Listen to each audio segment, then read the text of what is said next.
नमस्कार, मैं हूं आपके साथ प्रिया सिंह सोमवंशी। गुजरात के चुनावी गदर के बीच यूपी की मैनपुरी सीट पर पूरे देश की नजर है। वो सीट जहां से यूपी के पूर्व सीएम अखिलेश यादव की पत्नी डिंपल चुनावी मैदान में हैं। लेकिन योगी ने ऐसी चुनावी बिसात बिछाई है कि पूरे सैफई में इन दिनों हड़कंप है। बड़ी बड़ी रैलियां करने वाले अखिलेश नुक्कड़ सभाएं कर रहे हैं, घूम घूम कर नेताजी के सम्मान के नाम पर वोट की अपील कर रहे हैं। नाराज चाचा को मनाने उनके घर पहुंचे डिंपल वोटर्स के घर घर जा रही हैं। आखिर बीजेपी के शाख के कार्ड से अखिलेश का अपने ही गढ़ में गणित कैसे बिगड़ गया है, मैनपुरी से रिपोर्ट देखिए। सियासत में हर तस्वीर कुछ कहती है, हर मुलाकात कुछ कहती है। शतरंज की बिसात पर हर चाल से एक कहानी निकलती है।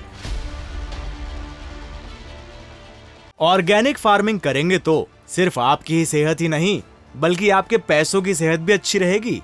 ऑर्गेनिक फार्मिंग सीखनी है तो फ्रीडम ऐप को अभी डाउनलोड करो। एक सस्ता सा जुमला है, मगर इस मुलाकात के लिए बड़ा मौजू है। मुलाकात हुई, क्या बात हुई। जनता के सामने तो सिर्फ तस्वीर आई, बंद कमरे में चचा भतीजा और बहू के बीच क्या बात हुई ये पता नहीं। मगर दोनों ओर से जो ट्वीट हुए वो इमोशन और रेस्पेक्ट से लबरेज थे। अखिलेश यादव ने लिखा, नेताजी और घर के बड़ों के साथ साथ मैनपुरी की जनता का भी आशीर्वाद साथ है। चचा शिवपाल इस वक्त सैफई में ही मौजूद हैं। वो बहू डिंपल के नामांकन में नहीं आए, लखनऊ में ही बैठे रह गए। हालांकि कहा गया कि डिंपल को उम्मीदवार बनाने में उनकी भी सहमति है, लेकिन मंगलवार को जब सैफई में उन्होंने अपने कार्यकर्ताओं की बैठक बुलाई तो पता चला कि उन्होंने सबको डिंपल के चुनाव में लगने को कहा है। इसके बाद ही अखिलेश और डिंपल शिवपाल से मिलने उनके घर पहुंचे।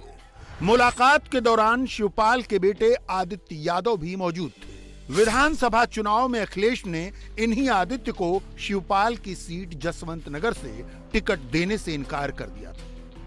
बहरहाल मुलाकात फ्रूटफुल रही, ये शिवपाल का ट्वीट बताता है, जो अखिलेश के ट्वीट से 2 कदम आगे है। जिस बाग को सींचा हो खुद नेताजी ने, उस बाग को अब हम सींचेंगे अपने खून पसीने से। चचा भतीजे में जो खटास थी, उसके बाद शिवपाल का इस चुनाव में डिंपल का सहयोग करना मुश्किल ही माना जा रहा था। मगर धर्म संकट दोनों तरफ था। शिवपाल के सामने खानदान की मर्यादा थी और साइलेंट रह जाने पर जयचंद का दाग लगने का खतरा था। अखिलेश के सामने बीजेपी की मोर्चाबंदी थी, जिसमें वो मुलायम को बड़ा नेता बताती है, मगर आजमगढ़ के बाद मैनपुरी की सीट भी छीनने पर आमादा है।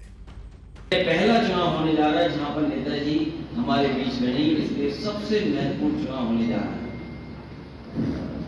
जहां हमसे पहले लोगों ने कहा कि नेताजी की प्रतिष्ठा, सम्मान और उनकी सच्ची श्रद्धांजलि का ये चुनाव है, वहीं पे जोड़ करके कहना चाहता हूं मैं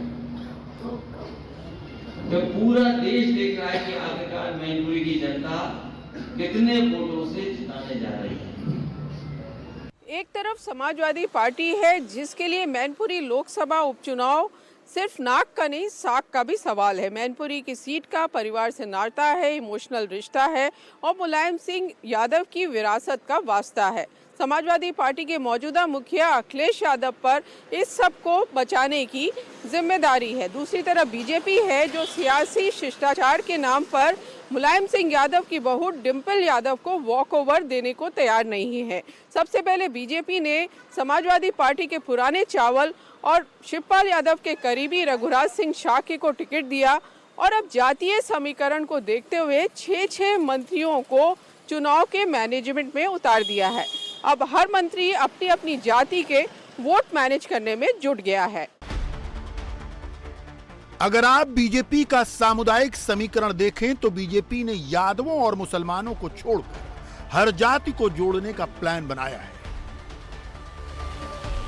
मैनपुरी का दूसरा सबसे बड़ा वोटर ब्लॉक शाक्य है, तो वो उसका उम्मीदवार है।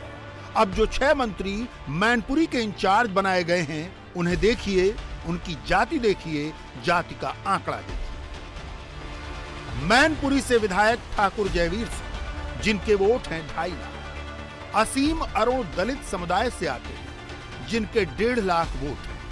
प्रतिभा शुक्ला ब्राह्मण वोटों को मैनेज करेंगी, जो करीब 1.25 लाख। कल्याण सिंह के पोते संदीप सिंह 1 लाख लोध वोटों को संभालेंगे।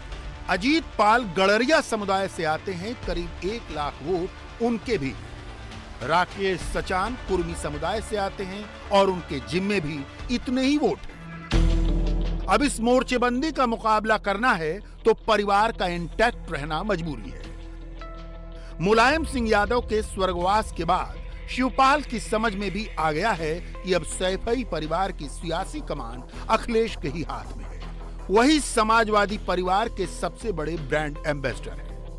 हालांकि शिवपाल ने अलग पार्टी बना ली है, मगर उन्हें बेटे का पॉलिटिकल फ्यूचर नजर आ रहा है। आदित्य यादव का सियासी भविष्य मंझधार में फंसा हुआ है। अखिलेश और डिंपल की मुलाकात में आदित्य की मौजूदगी को हाईलाइट करने की कोशिश इसी का नतीजा है। फिलहाल इस पारिवारिक मिलन पर मैनपुरी के वोटर क्या कहते हैं, इसे भी समझिए। आप यहाँ बैठे हैं, कुछ ही दूरी पे आज अखिलेश यादव डिंपल को लेके शिवपाल यादव के घर गए थे। इस मुलाकात के बाद चुनाव का क्या माहौल बना? चुनाव का माहौल वैसे भी अच्छा था और चाचा हमेशा साथ ही रहे हैं समाजवादी पार्टी के। उनकी बहू लड़ रही है चुनाव, वो तो स्वाभाविक है कि वो उनका समर्थन करेंगे, उनके लिए वोट मांगेंगे। अगर ये मैसेज हो गया कि चाचा जो है, वैसे ही मैसेज था, आप लोगों के जरिए से कुछ अफवाहें थी, वो तो पहले से ही कंसर्ट था कि दोनों लोग एक साथ हैं, उनके लिए वोट मांगेंगे अपनी बहू के लिए। हम पूरा परिवार एक है, कोई भी ऐसी बात नहीं कि कोई अलग हो, पूरा परिवार एक है और बहुत अच्छी वोट से माननीय श्री डिंपल यादव भी जीतेंगे यहाँ से। जो है चाचा का आशीर्वाद काम आएगा? मैम आएगा, हर हालत में आएगा, जो है 101%। 101% आएगा चाचा का आशीर्वाद काम। क्या लगता है आपको, क्या रोल रहता है शिवपाल यादव का चुनाव में? नहीं, उनकी भूमिका रहती है, अच्छी भूमिका रहती है चुनाव में। लगातार एमएलए हैं उसे नेताजी की सीट से, और उनका पार्टी के लिए हमेशा उनका काम रहा है, पार्टी को करने का अच्छा काम रहता है उनका, तो जमीनी नेता है। मैम जसवंत नगर से वो एमएलए हैं और मैनपुरी में जसवंत नगर आता है, तो जसवंत नगर का प्रभाव बहुत अच्छा है, बहुत ही अच्छा प्रभाव जसवंत नगर का। बाबा का पूरा आशीर्वाद है डिंपल चाची जी को और बहुत अच्छे से जीतेंगे। मैनपुरी में यादव परिवार से जुड़ा वोटर डिंपल कर रहा है। शिवपाल से मुलाकात के बाद डिंपल की बड़ी जीत के दावे कर रहा है, तो सैफई में मुलायम के नाम पर विशुद्ध रूप से सहानुभूति की लहर है। बड़े बूढ़े जब चले जाते हैं, बाबा चले जाते हैं तो पिताजी संभालते हैं, एक ने को संभालते हैं। अब नेताजी चले गए हैं तो नेताजी जगह पे शिवपाल चाचा जी हैं, और नेताजी के बाद शिवपाल चाचा जी की जिम्मेदारी है, और शिवपाल चाचा जी भारी मतों से जिता करके डिंपल को भेजेंगे, और सबसे ज़्यादा जीत होगी तो जसवंत नगर से ही होगी, और करेल से भी होगी, हर जगह से होगी। आदरणीय नेताजी के बाद चाचा जी ने अभी ट्वीट किया है, उन्होंने कहा है जिस बाग को नेताजी ने सींचा है उसको अपने खून पसीने से सींचेंगे। बहुत बड़ी बात कह दी उन्होंने अपने शब्दों में। इससे मैडम पूरा कहीं कुछ बचा ही नहीं है, एक तरफा चुनाव हो गया है और बीजेपी की जमानत जब्त हो जाएगी यहाँ से। जैसे आप लोगों को शिवपाल यादव ने क्या कहा, किस तरह से जाके प्रचार करो, क्या बोला, डिंपल यादव के लिए क्या करना है? उन्होंने ये बोला है कि बूथ स्तर से तैयारी शुरू करिए जाके, और अधिक से अधिक लोगों से वोट कराइए, हर समाज में जाइए, सबसे वोट करने की अपील करिए। मगर बीजेपी ने भी कच्ची गोलियां नहीं खेली। उसकी चुनावी मशीन डेटा पर काम करती है, इमोशन और इंफॉर्मेशन को साथ लेकर चलती है। पार्टी ने पिछली बार के उम्मीदवार प्रेम सिंह शाक्य की बजाय रघुराज शाक्य को टिकट दिया। ऐसा इसलिए किया गया क्योंकि रघुराज शाक्य 25 साल तक समाजवादी पार्टी के साथ रहे। समाजवादी पार्टी बनने के साथ ही मुलायम से जुड़ गए थे। मैनपुरी के शाक्य वोट दिलाने में रघुराज का बड़ा रोल रहा। 2017 में अखिलेश से नाराज होकर शिवपाल के साथ गए। समाजवादियों की चुनावी रणनीति को बखूबी समझते हैं। सबसे बड़ी बात, रघुराज शिवपाल के बेहद करीबी माने जाते रहे और मुलायम के प्रति सम्मान दिखाने के लिए पर्चा दाखिले से पहले वो भी उनकी समाधि पर गए। पिता का हर बेटा वो चाहता, पिता हर बेटा आगे बढ़ने का काम करे। वो जिस गुरु होता वो चाहता हमारा शिष्य हर आगे बढ़ने का काम करे। तो राजनीतिक गुरु रहे, तो हम तो आशीर्वाद उनके आशीर्वाद मांगूंगा, क्योंकि हम भी शिष्य हैं, राजनीतिक शिष्य। देखिए, और जितने और मैनपुरी की जनता से प्रणाम कर रहा हूँ, चरण छूकर प्रणाम कर रहा हूँ, बुजुर्गों को प्रणाम कर रहा हूँ, पैर छू रहा हूँ, माताओं को प्रणाम कर रहा हूँ, पैर छू रहा, बहनों को प्रणाम कर रहा हूँ कि एक छोटे से किसान के बेटे को आशीर्वाद दो। ये लड़ाई आपकी ज़्यादा लड़ने का काम करेगा। जैसे आपने कहा जो लोग लड़ने का काम कर रहे हैं वो नहीं आ पाएंगे आपके बीच में। चुनाव के बाद फिर वो सिक्योरिटी में रहेंगे, रघुराज सिंह आपके बीच में रहेगा, जनता के बीच में। आपने कहा कि शिवपाल यादव आपके गुरु हैं, शिवपाल यादव आपके गुरु हैं, तो उनका आशीर्वाद मिल रहा है आपको? आपने कहा कि शिवपाल यादव गुरु हैं। देखिए, सबका आशीर्वाद है, मुझे सबका आशीर्वाद है। मैंने कहा पूरे सेपई परिवार का आशीर्वाद हमारे साथ। बीजेपी का शाक्य उम्मीदवार मैनपुरी में यादव परिवार के लिए कितना बड़ा झटका हो सकता है, इसका अंदाजा 2019 के नतीजों से लगाइए। जो मुलायम मैनपुरी में 3-3 लाख के मार्जिन से चुनाव जीतते रहे, उन्हें 2019 के लोकसभा चुनाव में 5,24,926 वोट मिले, जबकि बीजेपी कैंडिडेट प्रेम सिंह शाक्य को 4,30,537 वोट मिले। मुलायम सिंह यादव की जीत का फासला बस 94,389 वोट का था, जबकि बीएसपी से गठबंधन था और कांग्रेस ने इस सीट पर कैंडिडेट नहीं उतारा था। जाहिर है बीजेपी ने मैनपुरी की कमजोर कड़ी पकड़ ली है। ऑर्गेनिक फार्मिंग करेंगे तो सिर्फ आपकी ही सेहत ही नहीं बल्कि आपके पैसों की सेहत भी अच्छी रहेगी। ऑर्गेनिक फार्मिंग सीखनी है तो फ्रीडम ऐप को अभी डाउनलोड करो। मगर इस वक्त मुलायम के लिए जो श्रद्धा और सहानुभूति की लहर है, उसे समझते हुए बीजेपी उनमें और अखिलेश में फर्क बता रही है। रघुराज के पर्चा दाखिले से पहले डिप्टी सीएम केशव मौर्य जो बोले वो सुनिए।